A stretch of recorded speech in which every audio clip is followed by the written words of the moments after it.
Қали ақсақал 80-ге келгенде өмірдің соңғы беттерін парақтап отырғандай сезінетін. Бірақ соңғы беттер емес, қайта жаңа тараудың басы сияқты болды. Күндіздері ауладағы орындықта отырып, қолындағы ағаш таяғымен жер сызатын. Ал кешке қарай көңілі біртүрлі мазасызданатын. Жүрегі әлі соғып тұрғанын, қаны әлі ыстық екенін есіне салып қоятын бір нәрсе бар еді. Сол нәрсе көршісі Әсем еді. Әсем жесір болғанына 8 жыл өткен. 57-ге келгенде де жүрісі жеңіл, даусы қоңыржай, күлгенде көзінің қиығы әлі оттай жанып тұратын. Қали оны жылдар бойы жақсы көрші ретінде ғана бақылап жүрген. Бірақ соңғы 1-2 жылда ол бақылау басқаша сипат алды. Көзбен ғана емес, жүрекпен қарайтын болды. Кешке қарай Әсем аулада киім іліп жатса, Қали терезенің алдына келіп тұратын. Оның иығына түскен орамалдың қызыл түсі, қолындағы киімдерді желмен бірге тербелетіп тұрған қимылы. Осының бәрі Қалидың ішінде ұзақ уақыттан бері ұйықтап жатқан бір нәрсені оятты. Бір кеште ол шыдай алмады. Үйге кіріп ескі гардеробты ашты. Ішінде ұзақ жылдар бойы кимеген көк көйлегін алды. Баласы Алматыдан әкеліп берген, әлі де иісі кетпеген. Қолын созып иіс суын іздеді. Шкафтың түбінде тұрған кішкентай шыны бөтелкені тапты. Қызының туған күніне алған июди колаң еді. Бетіне, мойнына, тіпті құлағының артына да аздап септі. Айнаға қарады. Қалған шашын тарап, қалтасына тарағын салды. Сосын терең дем алды. Мен әлі өлі емеспін, деді өзіне өзі. Даусы қатты шығып кетті, үйдің іші бос болғандықтан жаңғырық қайтарды. Есікті ашып, ауладағы қоршауға жақындады. Кешкі салқын жел бетіне тиіп, жүрегі тез соға бастады. Әсем әлі де аулада еді. Қызыл орамалын желге ұстап, киімдерді бір-бірлеп іліп жатыр. Қали қоршаудың үстінен басын шығарды. Әсем-ау, мына кеш не деген ыстық еді, деді ол даусын мүмкіндігінше жайлы етіп. Әсем басын көтеріп күліп қарады. Көзі жымиып тұр. Ыстық па? Мен салқын деп ойлап едім ғой, Қали аға. Әлде сіздің жүрегіңіз қызу ма? Деді ол әзілмен. Қалидың беті қызарып кетті. Бірақ ол ұялғанын жасырғысы келмеді. Жүрек қызу болса, шай суық болғаны жақсы ғой. Суық шайың бар ма екен? Әсем киімді іліп болып қолын сүртіп қарады. Бар ғой. Келіңіз. Бірақ шай ішсем, сөйлесем деп отырсыз ба? Әлде басқа ойыңыз бар ма? Қали бір секунд үнсіз қалды. Сосын күліп қоршаудың есігін ашып ішке кірді. Әсемнің үйі шағын, бірақ таза еді. Қабырғадағы ескі суреттер, терезедегі гүлдер, үстелдегі кішкентай шыны шырағдан. Бәрі жылы көрінді. Қали орындыққа отырды. Әсем шайнекті қойып 2 кесе шығарды. Сіз неге кенеттен келдіңіз? Деп сұрады Әсем шай құйып жатып. Қали терең тыныс алды. Білмеймін. Кейде адам қартайған сайын не нәрсеге де өкінгісі келеді. Мен өкінгім келмейді. Сондықтан келдім. Әсем кесені ұсынып қарсы отырды. Көздері Қалиға тіке қарады. Өкінетін нәрсе көп болды ма өміріңізде? Көп. Балаларыммен сөйлеспей қалған күндер, әйелім өлгенде жыламағаным. Қазір ойласам, бәрі босқа өткен сияқты. Ал сені көргенде, жүрегім әлі өмір сүргісі келетінін айтады. Әсемнің бетіне жұмсақ күлкі тарады. Қали аға, сіз сөзге шешен екенсіз ғой. Мен мұндай сөзді ұзақ уақыт естімеппін. Екеуі ұзақ сөйлесті. Шай суыды. Кеш қарайды. Ауладағы иттер үріп, жұлдыздар шықты. Қали бір кезде сағатына қарады. Кеш болды ғой. Кетейін. Әсем тұрып есікке шығарып салды. Тағы келіңіз. Шай әрқашан бар. Қали қоршаудан өтіп бара жатып артына бұрылды. Ертең? Тағы келемін бе?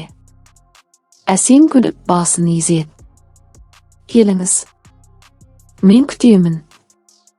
Қали үйге кіргенде жүрегі әлі дүрсілдеп тұрды. Ол кереуетке жатып төбеге қарады. Көзін жұмғанда Әсемнің күлкісі құлағына естілді. Алғаш рет көп жылдан бері өзіне өзі жымиды. Сол түні ол ұзақ ұйықтай алмады. Бірақ ұйқысыздық ауыр емес еді. Ол тәтті, жылы, үмітке толы ұйқысыздық болатын. Ауыл әлі ештеңе білмейтін. Бірақ ертеңнен бастап бәрі өзгеретінін Қали іштей сезіп тұрды. Абыройдың құлдырауы Қали ақсақалдың Әсемнің үйіне баруы бір аптаға созылғанда ауылдың аузына алғызуға айналды. Алғашқы күндерде ешкім байқамағандай көрінген. Бірақ ауыл деген бір-бірінің терезесінен, қоршауынан, иттің үруінен ақ бәрін білетін жер. Кешкі сағат 8-де Қалидың қоршаудан өтіп, Әсемнің есігіне қарай бет алғаны бірнеше көзге түсті. Біреуі күлді, біреуі бас шайқады, үшіншісі телефонға суретке түсірді. Бір аптадан кейін сол сурет ауылдың WhatsApp тобына түсті. Қали түнде Әсемнің үйінің алдында тұр. Қолында қызыл гүл шоғы базардан 500 теңгеге сатып алған, арқасында баласының туған күніне әкелген қызыл шарф. Суреттің астында жазылған сөз: Қали аға құтырған екен, жесір әйелге гүл алып барып жүр. Смайликтер көп, лайктар одан да көп. Қалидың үлкен ұлы Ерлан Алматыдан қоңырау шалды. Дауысы қатты, ренжіген: әке, не істеп жүрсіз? Ауылдың бәрі жазып жатыр. Қали шал жесірдің мойнына түскен деп. Ұят емес пе? Біздің абыройымыз қайда қалады? Қали телефонды құлағына басып терезеден сыртқа қарады. Аулада жел соғып, қайыңның жапырағы ұшып жатыр. Ұят деген не, Ерлан? Деді ол баяу. Сендердің ұяттарың маған не береді? Мен 80-ге келдім. Әйелім өлгеннен бері 20 жыл жалғыздықта өмір сүрдім. Енді жүрегім бір нәрсе қалап тұрса, оны тоқтатуым керек пе? Әке, сіз қариясыз. Мешітке барып намаз оқитын адамсыз. Адамдар не дейді? Адамдар не десе де, менің жүрегім тыныш. Сендердің не дейді дегендерің маған ауыр болды. Мен енді ауыртпаймын. Ерлан тағы бірдеңе айтпақ болды, бірақ Қали телефонды өшіріп қойды. Сосын орындыққа отырып қолындағы ескі сағатын айналдырды. Сағат әлі жүріп тұр. Жүрегі де. Келесі күні таңертең мешіт алдында қариялар жиналды. Әдетте намаздан кейін ауа райы, мал бағасы туралы сөйлесетін еді. Бүгін тақырып басқа. Қали, сен не істеп жүрсің? Деді бір қария таяғын жерге ұрып. Жесір әйелдің үйіне түнде барып жүр деген рас па? Қали басын көтеріп бәріне қарады. Көзі қатты емес, бірақ шешімді. Рас. Мен Әсемге барамын. Ол маған жылы сөз айтады. Мен оған жылы сөз айтамын. Бұл күнә ма? Күнә емес пе? Деп ара түсті екіншісі. Сен қариясың. Балаларың бар. Немерелерің бар. Олардың бетіне қалай қарайсың? Олардың бетіне қарағанда мен өз бетіме қарай алмаймын ба? Деді Қали дауысын көтермей. Мен өмірімді сендердің не дейді дегендерің үшін өткіздім. Енді өзім үшін өмір сүргім келеді. Сөзден кейін үнсіздік түсті. Біреуі бас шайқады, бірі кетіп қалды. Қали тұрып, таяғына сүйеніп үйіне қайтты. Бірақ ол тоқтамады. Керісінше, батылдық танытты. Бір кеште Әсемнің үйінде отырғанда, шай ішіп болған соң, Қали қолын созып, Әсемнің қолын ұстады. Қолы жылы, жұмсақ еді. Әсем, мен саған үйленгім келеді деді ол ақырын. Әсемнің көзі үлкейді. Бір сәт үнсіз қалды. Сосын күліп басын шайқады. Қали аға, сіз не деп тұрсыз? Мен 60-тан асып кеттім. Сіз 80-десіз. Балаларыңыз. Олар мені өлтіріп тастайды ғой. Онда мен балаларымды тастаймын деді Қали. Дауысы дірілдеген жоқ. Сен үшін. Әсемнің көзіне жас келді. Ол қолын тартып алмады. Сіз шынымен осылай ойлайсыз ба? Деп сұрады ол. Шынымен? Мен қартайдым.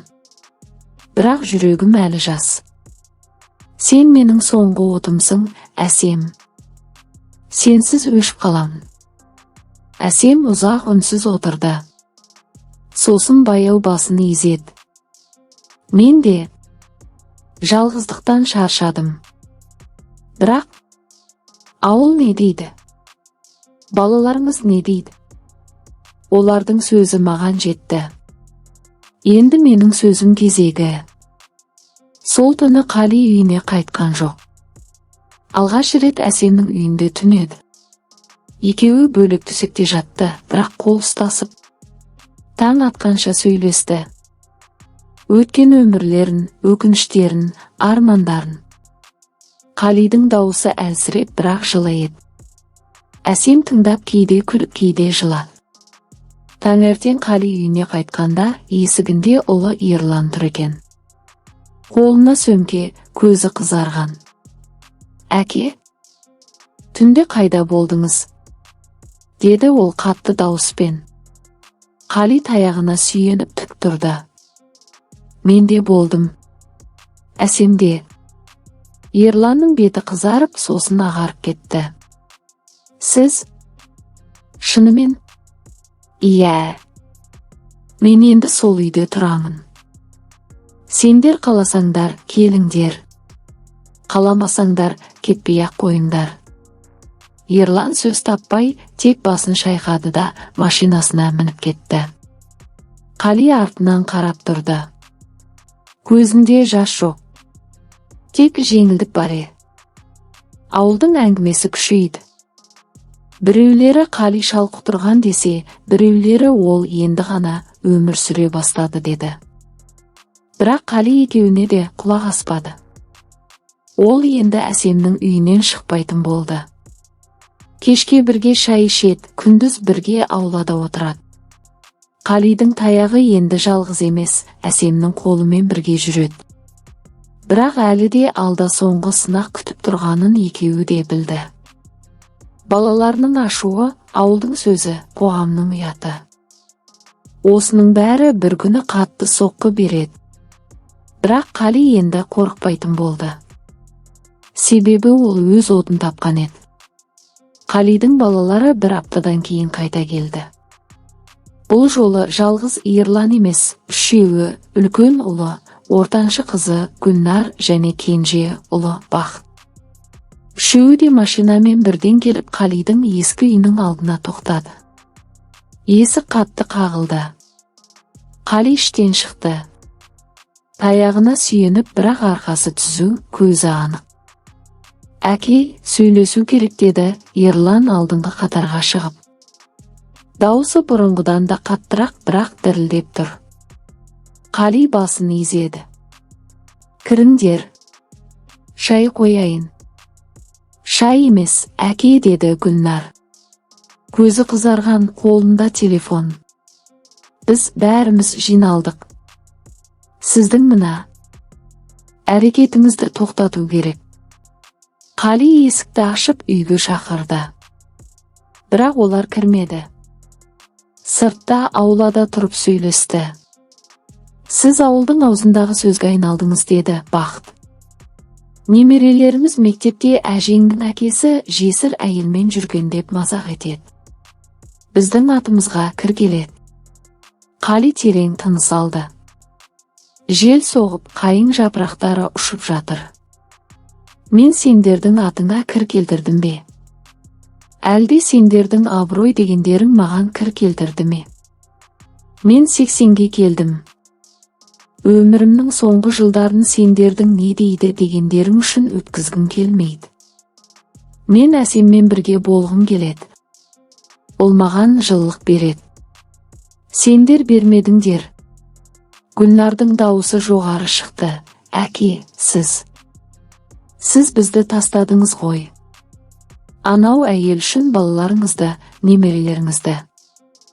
Мен ешкімді тастамадым, деді Қали баяу. Сендер мені тастадыңдар. Ұят деген сөзбен, абырой деген сөзбен. Мен сол сөздерден шаршадым. Енді өз жүрегімді тыңдаймын.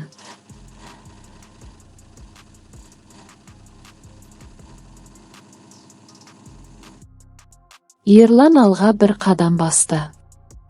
Таңдаңыз, әке.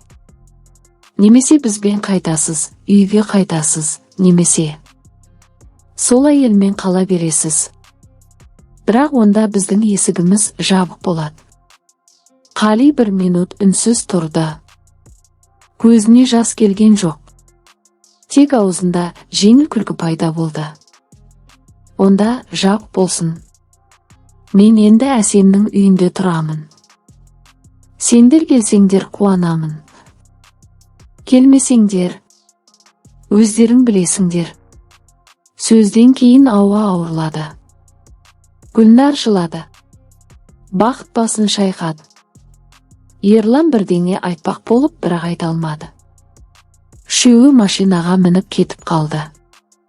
Қали артынан ұзақ қарап тұрды. Жүрегі ауырмады. Тек бос сезім болды, бірақ ол бос сезім ауыр емес еді, жеңілдік еді.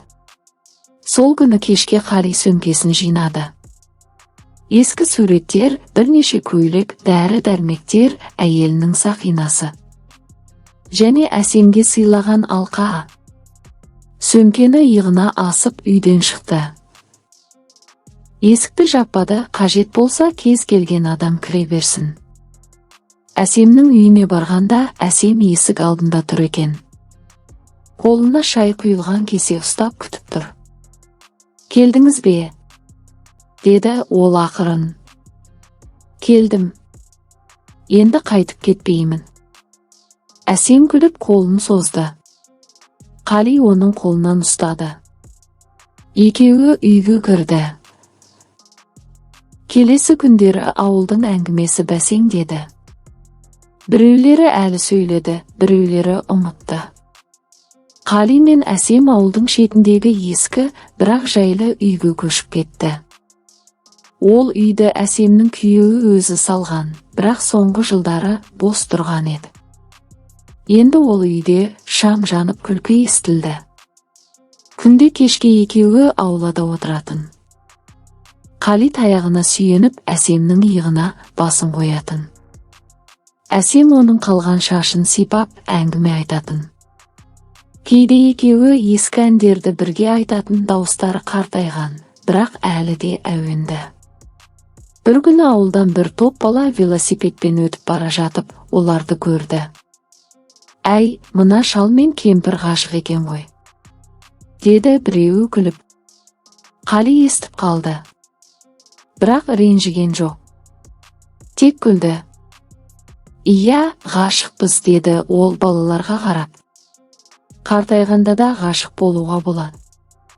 Сендер де ұмытпаңдар. Балалар таңғалып күліп кетті.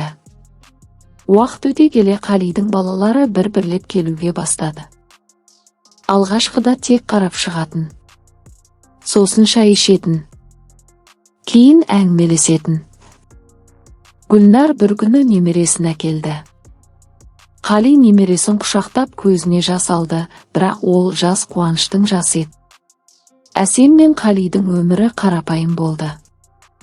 Бірақ ол қарапайымдықта нағыз бақыт бар еді. Олар бір-біріне жеткілікті болды. Сөздер аз, бірақ жан жылы.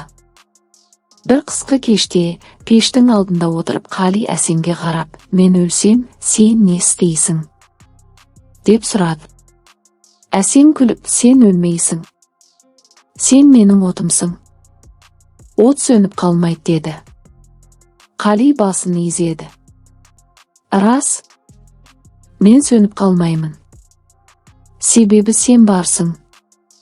Сол күні түнде Қали ұйықтап кетті.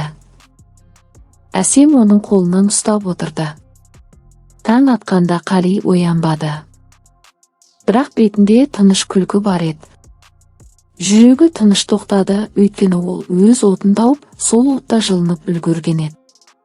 Әсем жылады. Бірақ ол жылау ауыр емес еді. Ол алғыс айтқан жылау болатын. Ауылда Қалиді жерлегенде мешіт толы адам болды.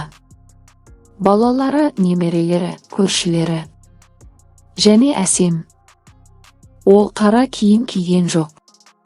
Қызыл орамалын тағып келді, Қалидің сүйікті түсі. Адамдар сөйледі, Қали шалқып тұрған екен. Бірақ Әсем күліп, «Жоқ. Ол енді ғана адам болды» деді. Және сол сөз ауылда ұзақ уақыт сақталды.